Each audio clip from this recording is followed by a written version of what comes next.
गेल्या महिन्यात रेल्वे इतिहासातील सर्वात मोठी अशक्य घटना नेदरलँड्स या देशाने करून दाखवली आणि अख्ख्या जगाने तोंडात बोटं घातली। 1 जानेवारी पासून NS डच रेल्वे पूर्णतः पवन ऊर्जेवर चालणारी जगातील पहिली आणि एकमेव रेल्वे बनली।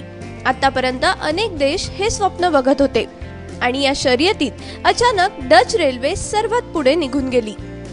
या देशाने अशी काही सिस्टीम उभारली की पवन चक्कीचे प्रत्येक पाते एक ट्रेन चालवू शकेल। डच रेल्वे दिवसाला 5500 ट्रेनच्या फेऱ्या चालवते। या सर्व इलेक्ट्रिक ट्रेन्स आहेत।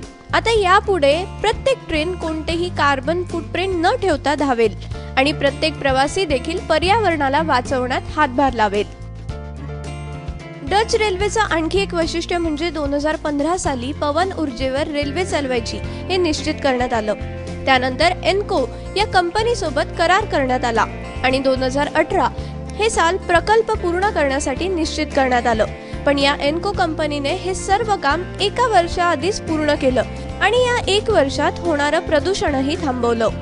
त्यामुळे डच रेल्वे आतापासूनच ग्रीन रेल्वे हे बिरुद मिळवेल। याचाच आदर्श घेऊन भारतानेही अशाच पद्धतीचे काही प्रयोग करण्यास सुरुवात केली आहे। मात्र भारतात कामाचा वेग अतिशय कमी असल्याने येत्या 20 वर्षात एखादा मार्ग जरी अपारंपरिक ऊर्जेवर सुरू करण्यात आला तरी ती मोठी प्रगती मानण्यात येईल। अक्षय भाटकरसह ब्युरो रिपोर्ट ABP माझा।